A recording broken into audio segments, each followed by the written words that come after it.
രതീഷ്, ഞാനിപ്പോൾ നിൽക്കുന്നത് ഈ പേരുമല എന്ന് പറയുന്ന സ്ഥലത്ത്, ഈ വെഞ്ഞാറമൂട് പേരുമല എന്ന സ്ഥലത്ത് തേമ്പാമൂടിന് സമീപത്തുള്ള ഈ അഫാന്റെ വീട്ടിലെ സമീപത്താണ് ഞാനിപ്പോൾ നിൽക്കുന്നത്. ഇവിടെ തെളിവെടുപ്പൊക്കെ പൂർത്തിയാക്കിയതിനു ശേഷമാണ് പോലീസ് പിന്നീട് പാങ്ങോടേക്ക് പോയത്. ഇവിടെ ഇപ്പോൾ പോലീസിന്റെ സാന്നിധ്യമുണ്ട്. കാരണം വീട്ടിന്റെ ഉള്ളിൽ കടന്നുകൊണ്ടുള്ള ഒരു തെളിവെടുപ്പിന് പോലീസ് ഒന്നും ശ്രമിച്ചിട്ടില്ല. ഈ ഒരു 5 പേരെയും കൊലപ്പെടുത്താനായി ഉപയോഗിച്ചിരുന്ന ചുറ്റുക ഇവിടെ നിന്ന് കണ്ടെത്തുന്നതിനായിട്ടാണ് നേരത്തെ പോലീസ് എത്തിയത്. അതുമായിട്ട് ഇവിടെ നിന്ന് പോലീസ് സംഘം മടങ്ങി എന്നുള്ളതാണ് നമുക്ക് പോലീസിൽ നിന്ന് അറിയാൻ സാധിച്ചത്. എന്തായാലും അതിനിഷ്ഠൂരമായ രീതിയിലാണ് ഈ 5 കൊലപാതകങ്ങളും പ്രതി ചെയ്തിരിക്കുന്നത്. പ്രത്യേകിച്ച് ഈ വീട്ടിൽ നിന്ന് 2 പേരുടെ മൃതദേഹങ്ങളാണ് ലഭിച്ചത്. ഒന്ന് ഈ അഫാന്റെ സഹോദരനായിട്ടുള്ള 13 വയസ്സുകാരൻ്റെ മൃതദേഹം, അതുപോലെ തന്നെ അഫാന്റെ പെൺ സുഹൃത്തിന്റെ മൃതദേഹവുമാണ് ലഭിച്ചത്.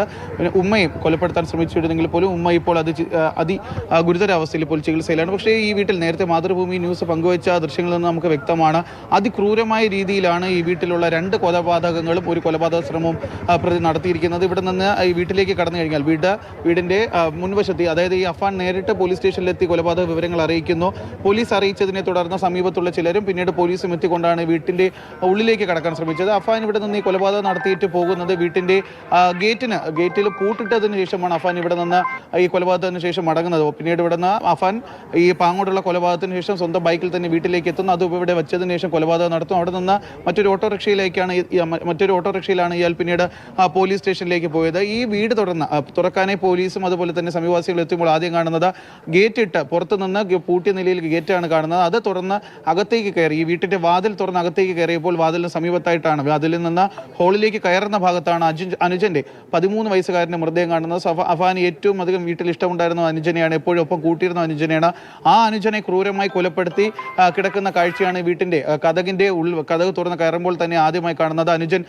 അനുജന്റെ മൃതദേഹം കമന്ന് കിടക്കുന്ന അവസ്ഥയിലാണ്. വീട്ടിൽ നിന്ന് ഈ കുട്ടി സ്കൂളിൽ പോയി തിരിച്ചു വരുന്ന സ്കൂളിൽ കഴിഞ്ഞ് വീട്ടിലേക്ക് തിരിച്ചു വന്ന് വീട്ടിലേക്ക് ഉള്ളിലേക്ക് കയറുന്ന സമയത്തായിരിക്കണം ഈ ഒരു കൊലപാതകം നടത്തിയതെന്നുള്ളതാണ് പോലീസ് ഇപ്പോൾ സംശയിക്കുന്നത്. കാരണം മൃതദേഹം കിടക്കുന്നത് ഈ വീട്ടിന്റെ ഉള്ളിലേക്ക് ഹോളിലേക്ക് കയറുന്ന ഭാഗത്തായിട്ടാണ്, കതവിന്റെ അകത്തേക്കാണ് ഈ മൃതദേഹം കിടന്നത്. അവിടെ നിന്ന് പിന്നീട് അകത്തേക്ക് പോയി കഴിഞ്ഞാൽ ഈ ഹോളിന്റെ സമീപത്തുള്ള ബെഡ്റൂമിലാണ് മാതാവിനെ കൊലപ്പെടുത്താൻ ശ്രമിച്ചെങ്കിൽ മരണപ്പെട്ടിട്ടില്ല. അതീവ ഗുരുതരാവസ്ഥയിലാണ് ഈ മാതാവിന്റെ ശരീരം കാണുന്നത്. അവിടെ എത്തി ഈ പോലീസ് പരിശോധിക്കുമ്പോഴാണ് മാതാവിന് അമ്മയ്ക്ക് ചെറിയ ജീവനുണ്ട് എന്നുള്ള ഒരു കാര്യം അറിയാൻ. തുടർന്ന് ഇവരെ ഇവിടെ നിന്ന് എത്രയും വേഗം തന്നെ സമീപത്തുള്ള ഗോകുലം മെഡിക്കൽ കോളേജ് ആശുപത്രിയിലേക്ക് എത്തിക്കുകയായിരുന്നു. പിന്നീടാണ് ഈ അടുക്കളയ്ക്കകത്ത് ഈ ഗ്യാസ് സിലിണ്ടർ ഊരിയിട്ട നിലയിൽ കാണപ്പെടുന്നത്. തുടർന്ന് പോലീസ് ആ ഗ്യാസ് സിലിണ്ടർ അവിടെ നിന്ന് വീട്ടിൻ്റെ അകത്ത് നിന്ന് പൂർണ്ണമായി മാറ്റി പിന്നീടാണ് വീട്ടിന്റെ മുകളിലത്തെ നിലയിലേക്ക് കയറി പരിശോധിക്കുന്നത്. വീട്ടിന്റെ മുകളിലത്തെ നിലയിലേക്ക് കയറി പരിശോധിച്ചപ്പോഴാണ് അവിടെ ഈ അഫാന്റെ ബെഡ്റൂമിന്റെ അകത്ത് ഈ പെൺകുട്ടിയെ ഒരു കസേരയിൽ ഇരിക്കുന്ന നിലയിൽ, മരിച്ച നിലയിൽ കണ്ടെത്തുന്നത്. പെൺകുട്ടിയുടെ തലയ്ക്കായിരുന്നു പരിക്ക്.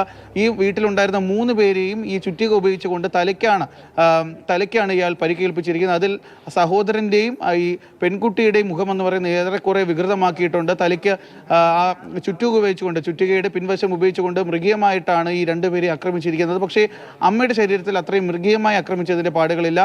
ഈ ചുറ്റികയിലുണ്ടല്ലോ ഒരു അടിയാണ് അമ്മയുടെ തലയിൽ ഉണ്ടായിരിക്കുന്നതെന്നാണ് നമുക്ക് ഏറ്റവും ഒടുവിലായി അറിയാൻ സാധിക്കുന്നത്. പക്ഷേ മറ്റു 2 മൃതദേഹങ്ങളുടെ മുഖം വെറുതമാക്കിയ രീതിയിലാണ് കണ്ടെത്തിയിരിക്കുന്നത്. എന്തായിരുന്നാലും പോലീസ് പറയുന്നതിന്റെ അടിസ്ഥാനത്തിലാണെന്നുണ്ടെങ്കിൽ ഉച്ചയോടടുത്ത് തന്നെ ഈ മറ്റ് 2 കൊലപാതകങ്ങൾ നടത്തുന്നു. ആദ്യം വാപ്പയുടെ ഉമ്മയെ കൊലപ്പെടുത്തുന്നു. അതിനുശേഷം കിലോമീറ്ററുകൾക്ക് അപ്പുറത്തുള്ള എല്ലാം വെഞ്ഞാറമൂട് പരിസരത്താണ്. അതിനുശേഷം ഈ വാപ്പയുടെ സഹോദരനെ, എക്സ് മിലിറ്ററി ആയിട്ടുള്ള വാപ്പയുടെ സഹോദരനെ, അദ്ദേഹത്തിന്റെ ഭാര്യയും കൊലപ്പെടുത്തുന്നു. അവിടെ നിന്ന് ഈ വീട്ടിലേക്ക് ഏകദേശം ഒരു 2 മണിക്ക് ശേഷമായിരിക്കാം വീട്ടിലേക്ക് എത്തിയതെന്നാണ് പോലീസ് പറയുന്നത്. 2 മണിക്ക് 3 മണിക്ക് ഒരു 4 മണിക്ക് ഇടയിലായിരിക്കാം ഈ വീട്ടിലേക്ക് എത്തിയെന്നാണ് പറയുന്നത്. കാരണം ഈ അനിയന്റെ മൃതദേഹം കാണുന്നത് വീട്ടിനുള്ളിലേക്ക് കയറുന്ന സ്ഥലത്ത് ഈ സ്കൂൾ യൂണിഫോമും അതുപോലെ തന്നെ മൃതദേഹത്തിന്റെ സൈഡിലായിട്ട് സ്കൂൾ ബാഗൊക്കെ തന്നെ കാണുന്നുണ്ട്. അതുകൊണ്ട് അത്തരത്തിൽ സ്കൂളിൽ നിന്ന് വന്ന സമയത്ത് കൊലപാതകം നടത്തിയതായിരിക്കാം എന്നുള്ള ഒരു സംശയം കൂടിയുണ്ട്. അപ്പോൾ അങ്ങനെയാണ് എന്നുണ്ടെങ്കിൽ ആദ്യം ഈ മാധവനെ കൊലപ്പെടുത്താൻ ശ്രമിക്കുന്നു. മാധവ് മരണപ്പെട്ടു എന്ന് വിചാരിച്ചിരിക്കും. പിന്നീട് ഈ കാമുകി ഇങ്ങോട്ടേക്ക് വിളിച്ചു വരുത്തുന്നു. കോളേജിൽ പോയി ആ കുട്ടിയാണെന്നാണ് ആ വീട്ടിൽ അവിടെ നിന്ന് നമുക്കറിയാൻ സാധിച്ചു. അവിടെ നിന്ന് ആ കുട്ടിയെ ഇങ്ങോട്ടേക്ക് വിളിച്ചു വരുത്തുന്നു.